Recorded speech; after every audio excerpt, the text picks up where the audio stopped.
Hi, welcome back to the Gambling Chef Kitchen. Today we're going to be making buffalo chicken drumsticks in honor of Buffalo Week. And I know that chicken wings are the more popular version, but drumsticks are actually really affordable and they have more meat on them. We're also going to do a bonus recipe of ranch dressing, which you can easily turn into blue cheese dressing. So let's get started making our buffalo chicken drumsticks. So let's start off by making the ranch dressing. I just like the way this tastes the best after it's been sitting for about a day. So we're gonna make this first and then we're gonna marinate our chicken. And when our chicken is done marinating tomorrow, then our ranch dressing will be done. So the first thing we're gonna add is about a half cup of sour cream. That sound was just me mixing the sour cream up in its container just a little bit. And I'm using a measuring cup because this really keeps you from having to do a lot of dishes. So you can mix it and make it all in this one container. This one doesn't have a half cup measure because it's a 4-cup measuring cup, but I've made this before. So I know that that is about a half cup. And then we need a half cup of mayonnaise. So equal parts of the sour cream and mayonnaise. So by the time we're done, this is going to make about 2 cups of dressing. So you can definitely cut this in half if you want to, but it does keep in the fridge pretty well. Let's do one more glop of mayonnaise, maybe one more. Okay, so that is our mayonnaise and our sour cream. We don't need the spoon in there because we're going to use a whisk to mix this up, which makes it a lot easier. So I've got 3/4 of a teaspoon of kosher salt going in here. Then we are going to do 1 teaspoon of Dijon mustard. Gives it just a little bit of extra flair and flavor. And then I'm going to add a teaspoon of red wine vinegar. You could also do lemon juice. You could do apple cider vinegar for this. I feel like it doesn't matter as much. So overflowed a little, but that's totally fine. This kind of dressing, there's a lot of room for doing whatever you want, frankly. So you can feel free to experiment and play with this as much as you want. So I'm also going to put in some fresh cracked pepper, again, as much as you want. And then we're going to add 2 very important ingredients. These are the most important ingredients, in my opinion, which are fresh chives. So here's what a chive looks like. It's just like a long, almost like a long round piece of grass, and you're gonna chop those finely. And then here is what fresh dill looks like. And with fresh dill, you're gonna pull these leaves off of the longer stems, and then you're gonna chop this part. And so we are gonna be putting in a heaping tablespoon of fresh chives. Get as much out of there as I can.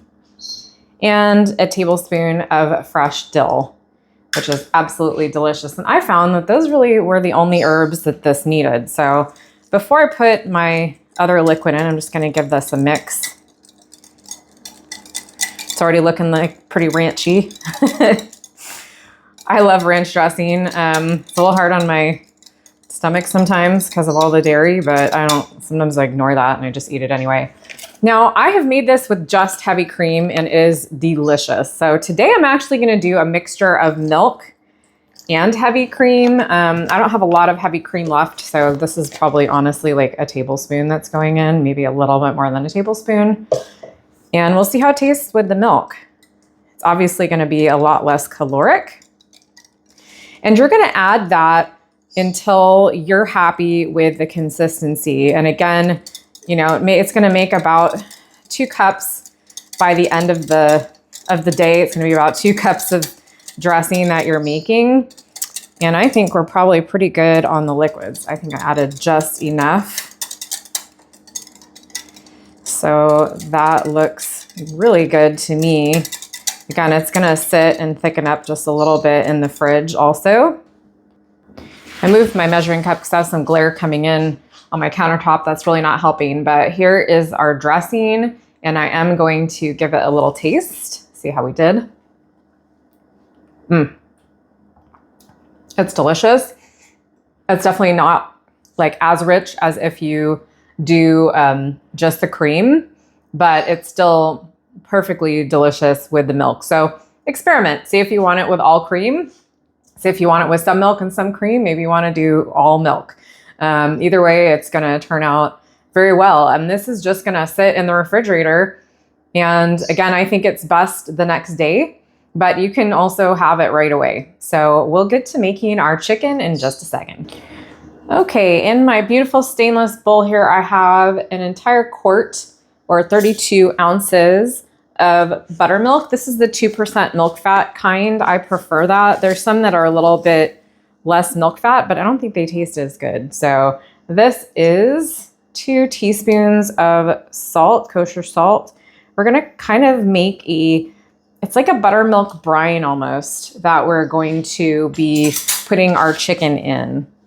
And I'm going to be putting 10 chicken drumettes in here. This is enough for definitely, you could make up to 12 or 14, no problem. I don't know if I'd try to go a lot higher than that with the proportions, but for sure you could do, like I said, 12 to 14, but I'm just feeding myself, so I'm going with 10.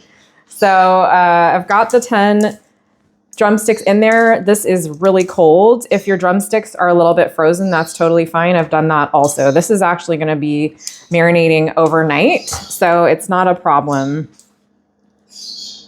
I'm just giving them a good stir. We've got that salt in there, don't forget, and we want everything to kind of get nicely soaked and coated. And then I'm going to wash my hands. I'm going to cover this with plastic wrap. And then I am going to refrigerate this overnight. It's going to sit in there and tenderize and become really juicy and beautiful. So I will see you guys tomorrow when we are done marinating, and then we're going to get to cooking. All right, the chicken has been brining overnight in its special buttermilk bath here. And what we're going to do now is take the chicken out and we're going to put it on a paper towel. And the reason we're doing this directly is because if you try to dry them off individually without letting them sit on a paper towel for a minute, it takes a lot longer and it can get a lot messier and you can go through a lot more paper towel. So we're going to do this process first, and then I will show you how I pat them off with a paper towel after this. I'll be right back. Okay, I've taken all my chicken out of the bowl and put it on a bed of paper towels. And I also have a baking sheet here that I've lined with aluminum foil, which is important. And then I have 2 wire racks on top of that baking pan. And I'm gonna now brush this with oil, just vegetable oil. And I'm doing this because the only really annoyingly messy part of this whole process is how the chicken, it doesn't stick a lot to the metal racks, but it just leaves behind like sauce and crumbs. And I'm just trying this. I haven't tried this before, but I'm trying this for the first time to see if this helps with cleanup, because these are a big pain to clean up when they have all this stuff sticking to them. So that is step 1 after you take your chicken out of the bowl. And now I've got my chicken pieces over here, and I'm just going to take these off and then dry them in a paper towel now individually. And you can see that's going to get like a lot more of the buttermilk off. If you just dry them directly out of the bowl, which of course I experimented with and tried several times, then it just takes a lot more paper towel and it becomes a lot messier. I think I'm going to go this way actually. So again, you just pick them off your paper towel stack, stick them inside your paper towel, and you want these pretty dry. Although the first place these are actually going to visit is the broiler. So you just want to get as much of that excess liquid off the outside as possible. So I'm going to continue to do that until I have dried off all of my drumsticks, and then I will be right back. So here are my chicken drumsticks all laid out. I like to alternate the directions that the thin part goes, because you can squeeze more on here. I could easily squeeze, 2 or 3 more on this rack, or probably even 4. But they're just going to hang out for a minute because we're going to make a couple of other delicious components. So in this bowl, I have 2 cups of panko breadcrumbs. And to that, I'm going to add 4 tablespoons of melted butter. So if you want to shrink this recipe down or expand the recipe, it's about a tablespoon of butter per half cup. And I'm using regular salted butter. It's just going to give this more flavor. Then you don't have to salt your breadcrumbs separately. Some recipes, you know, unsalted butter is great, but for this one, I found that salted works perfectly well. So we're just going to stir those until they are thoroughly combined and coated with our butter, which looks just about like that. I'm going to set this aside and we are going to make another final delicious component for our buffalo drumsticks. In my little bowl here, I have a tablespoon of vegetable oil, and to the vegetable oil, I am going to add 1 tablespoon of smoked paprika. These do not need to be super duper precise measurements. This is our glue that is going to keep our breadcrumbs on the outside of the drumsticks. So I came up with this. I really wanted a flavorful buffalo chicken recipe that wasn't just, you know, kind of the standard. So hopefully you will enjoy this as much as I do. We're going to add 1 teaspoon of dried thyme going in there. 3/4 of a teaspoon of kosher salt. This is a tablespoon of Dijon mustard that's going in. And we're going to also add a tablespoon of honey.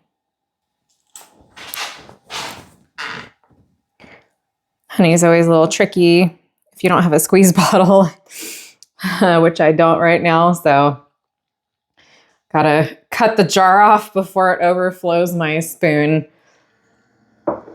And then the last thing we're gonna add, I'm gonna scrape this out, don't worry, is a teaspoon of red wine vinegar. All right, vinegar going in. You can absolutely also use like an apple cider vinegar, lemon juice. You could use white vinegar for this. You can really play around with the ingredients for this, what I want to call it, breadcrumb glue that we're making. I think that's one of the fun parts of this. And to stir this around, I'm just going to go right in with the brush that we're going to be using to put it on the chicken with anyway, because why dirty another utensil when you don't need to? I don't like doing dishes all the time. So I'm always thinking of shortcuts, right? It's like, all right, how can I shortcut this and save myself some washing? And especially with a silicone brush like this, these, you know, they're really hard to beat up. So with a wire brush or like a fiber brush, I don't know if I would do this necessarily, or if you do, you could be careful, but those tend to lose bristles, which you absolutely don't want to have happen. Okay, our glue is ready to go on our chicken after. We're doing all this as a prep because these are now going to go into the broiler just like this. I'm not going to put anything on them. What we're doing is we're going to brown the skin. Now, I did this the first couple of times and I didn't do that. And it was just like the skin was flabby and it had too much liquid coming out of it. And I found that if I put these in the broiler and brown the skin first, and then we put the crumbs on and bake them, then the flavor is really delicious. So let's get this into the broiler. I'm going to rotate them every few seconds, not every few seconds. I'm going to rotate them every couple of minutes when a part of them starts getting too brown. And I'm going to show you that process like part of the way through. So I will see you then. Okay, these have been in here for probably almost 5 minutes now. And you can see I have some that are getting dark. I have rotated the pan already one time. But when you have those ones that are start to get dark, you just turn them over like that. And your goal is to get a nice brown color on all of the outside of the wings. So I've got to do the ones in the back row, but I'll see you back in a second when our drumsticks have finished browning. I just took the chicken out of the oven. It looks a little chaotic because one of the things I do when I'm rotating them is sometimes they don't lay flat. So just like this one, I'll prop one against the other one so that it doesn't, so it rolls the way that I want it to. So I'm gonna go ahead and put these back, but you can see they have a really nice color. They're not burned. And again, the goal at this point was not to cook the chicken, but we don't wanna have flabby skin. And if you just put the glue on your wings, sorry, not wings, if you just put the glue on your drumsticks and then you try to bake them, you're gonna have some flabby skin, and this will give you some nice bits of crunchy skin. So that's basically what you're looking for. These bare patches are where the skin has shrunk and then just the chicken itself is showing through. So we're just gonna let these cool off for a minute or two until they're a temperature where we can handle them. And then we're gonna put our glue on and our breadcrumbs, and then we're gonna bake them and eat. It's that simple. And my oven's going off. You also wanna reduce your oven temperature, which is a perfect reminder for me, to 375 degrees as soon as you take these out from the broiler. Our chicken has cooled off enough to where it can handle it. And now the next step is just to paint our glue on the outside. You don't want to have tons of this because you're going to defeat your purpose of making your crispy skin. But you want to brush a nice even layer all over the outside. And frankly, if you don't want to do the last step of the breadcrumbs at this point, baking these with this sauce on the outside, they're going to taste delicious. So, you know, whatever you want to do. But the breadcrumbs give it this just amazing, delicious crunchiness that I love and that you can achieve without deep frying. So just getting an even coat. So I'm doing like one side and then I'm flipping and I'm holding the end. I'm going to do the other side. It's another reason we dried these off so thoroughly, because if they had tons of liquid on the outside, this would be hard to brush on. And then I'm going to take more and put it on the very end. So that's about it. Again, just want an even layer. There's going to be a little bit of this extra sauce for me because I'm only doing 10 drumsticks, but for sure you could do 12 or 14 with the amount that we're making. So I'm going to finish glazing these guys with our glue, and then we're going to do the breadcrumbs. I'll be right back. Chicken is glazed. It smells really good. And again, here's what I have left in the bowl. So enough for, you know, 3 or 4 more probably in there, and you can definitely make extra. So now we get to do the fun part, which is to roll these in our breadcrumbs, and that's super simple. We're just gonna pick up one of our drumsticks by the small part. We're gonna dunk it in here. And we're going to coat the outside, just pressing a little bit. We're not looking for a super thick coating of the panko. We just want it to coat the outside nicely so that there's a little extra crunch when we bite into these. And then we're just gonna lay it back on our rack. I'll show you another one.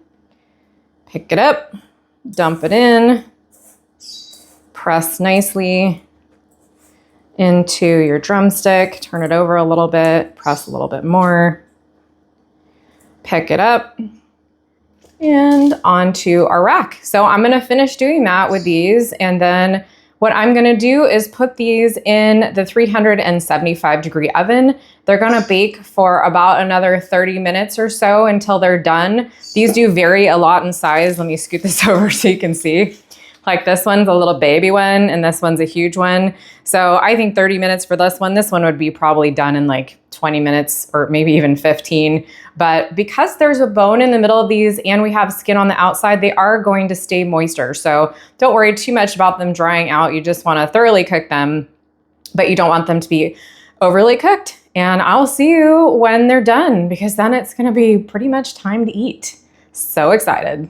Our beautiful buffalo chicken drumsticks are out of the oven. Look how beautiful and golden brown and crispy these are. I cannot wait to taste these. I'm going to carefully shove that aside. It's still a little bit hot because we have to make our buffalo sauce, which we haven't done yet. And to make that is pretty simple. This is just 4 tablespoons of melted butter. This is this other half of the stick that we used for our breadcrumbs. And we're gonna add about equal parts of our hot sauce to that. So this is gonna take me a little bit. I will come back in just a second once I've gotten about 4 tablespoons of my hot sauce. All right, I hit the bottle on the bottom to get more of the sauce out. Now this is really up to you. If you want this hotter, then you can add cayenne. You can add a little more hot sauce to butter if you feel like that is, you know, what you're looking for. It's really open to whatever you want. Let me give it a taste. Delicious. I'm happy with that. So that was just, like your favorite hot sauce and salted butter. If you use unsalted butter, it's not going to taste like much. So now just drizzle away. You can do a cute little drizzle like that. You can do a full submersion, whatever you want. So I'll finish doing that to my drumsticks and we are going to taste. I can't wait. Okay, so I don't always do off-camera tastings. I try to taste them like in front of you, but because I set up this beautiful plate and I was photographing everything, that I thought that I would just do an off-camera. Oh my gosh, it's so good. You can hear by my crunching that it's crispy. I don't need to like fake that for you. Oh my gosh, it's really, really delicious with that hot sauce on there. And here is my ranch, which as you can see has thickened up a lot overnight. It's so creamy and delicious. I love that. I have to have like one more taste of this though with the ranch on it. There are times when I do a recipe and I'm proud of all the recipes I put out, but some I'm like extra proud of, and I'm really proud of this one. It's just really a different spin on buffalo chicken. The drumsticks are brilliant. They're super meaty. They're super delicious. I hope that you try this out. Don't forget that you can try this and all my recipes out by visiting thegamblingchef.com. And if you ever have any questions, you can email me by contacting me through the website. So I'm happy to answer any cooking questions. Please be sure to subscribe to me on YouTube and follow me on Facebook and like my videos because it really helps me out. I will see you guys next time.